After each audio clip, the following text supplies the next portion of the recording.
What is up, guys? It's your boy No Risk, No Premium, back with another episode of the Market Overview, guys. First off, I want to say sorry for not recording the last 3 days. I've had some errands and just appointments, things I've had to do after the market has taken up the whole entire afternoon, and I'd much rather get something out to you guys at an appropriate time than super late at night.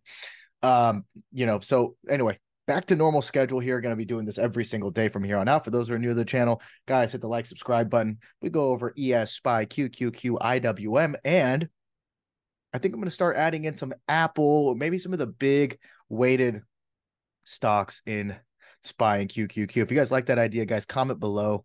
Tell me which ones you'd want to see. Mainly, I'd want to look at like Apple, Google, Amazon, Microsoft, right? Those big four. And then maybe AMD would be a good one.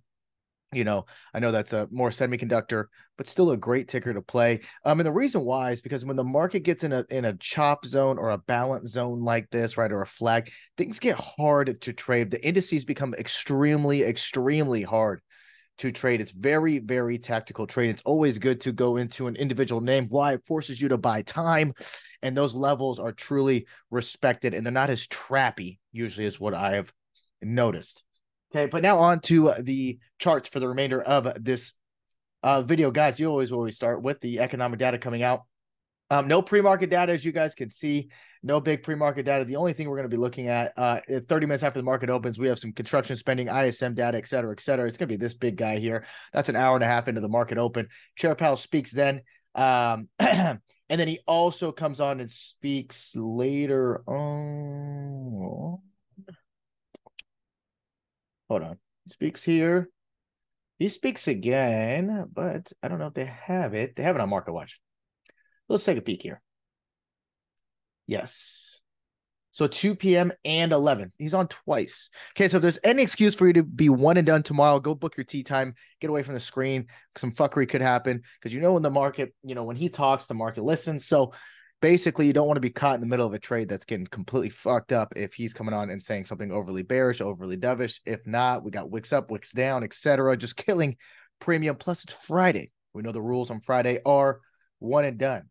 Okay, one and done. On to the charts here. Let's see. Look, we can't really get a close underneath this 45.60 area. No really wicks on the daily underneath. However, we are holding what? This 45.40. I've left this level in here. We are just basing here, and it looks like we're basing for this next move. We can't break down.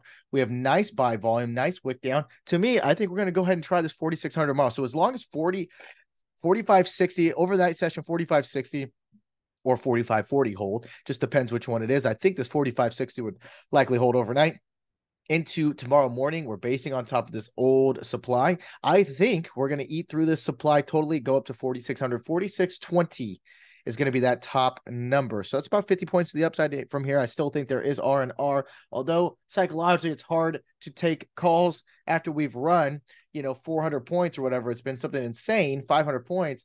You got to play what the chart says. Chart says we're basing for a move higher as long as 45.60 or 45.40, depends overnight what happens.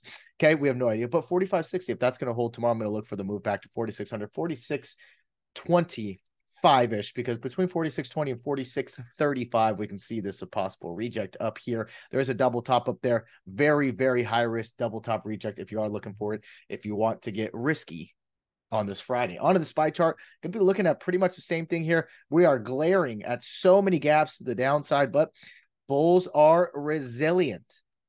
Bulls are resilient. We can see a very nice wick down to this 453 level. We knew ADMA, if you're an ADMA person on the daily, holding here 453, and we have some volume. So as long as 453 holds overnight, great. If not, let's look for the break. 457 to the upside. We'll open up that 460 more than likely going up to the upside. We can see we are in a huge base. Go to the 4-hour. Look at this huge TTM squeeze, guys. TTM squeeze measures an area between the Keltner channels, between the Keltner channels and the Bollinger Bands, and it has to be within that range for it to show huge consolidation. We see we're moving sideways. We are consolidating. More red dots means more consolidations. The strength of the consolidation means the recoil off of it. Think of like a springboard. The recoil off of it will be big. So will that give us to propel the move right above this 457 to 460? More than likely to the upside, or same thing to the downside. Break 453 to the downside, 451, 448. We are looking at, but right now the trend is up, and the trend is your friend until it's no longer. Okay, on to QQQ. We knew that we had this big level 388, right? 388 was what that recent 52-week high. We got above it. We're still basing above that area. Very big wick down and move back higher. So still 388 until tomorrow. You can look at this close area is about 389, but 388, 389. Gonna watch. If we hold that overnight and any dips in the morning, I like to move back to about 395. Not really looking for the short trade, right? Unless we get up here to 396 or we break below today's low and make a move back to 383. Huge gap from 383 to 378. Don't forget it. On to IWM. As we can see, very nice moves higher.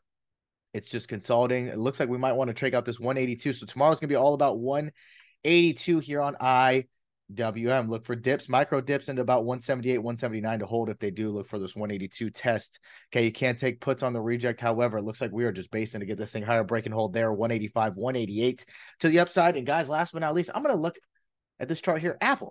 Apple's setting up very nicely and a very nice bull flag. Guys, you can see this 189, 190 level is holding very nicely on this bull flag. Previous high here in August. I like this area here. If we stay above this area, can look for a rotation back to about 192, above 190. Have to hold 190, have to hold 190 for me to think bulls take this thing back up to about 192 from there. But looking like a very nice bear flag on the daily. Excuse me, bull flag on the daily. Bull flag on the daily is what I meant.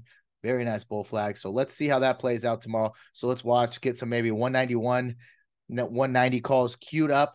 If we hold above this area, dips into 190 if they hold. If we gap up, look for the dips in this area to hold. You can see we're above it right now. But let's see what happens. Maybe move to a 192 from there, guys. That's all I got for you. Hope you enjoyed the video, guys. You always got to remember, you got to wake up early, get your levels right, and of course, not do anything fucking stupid. We'll see you bright and early. Peace.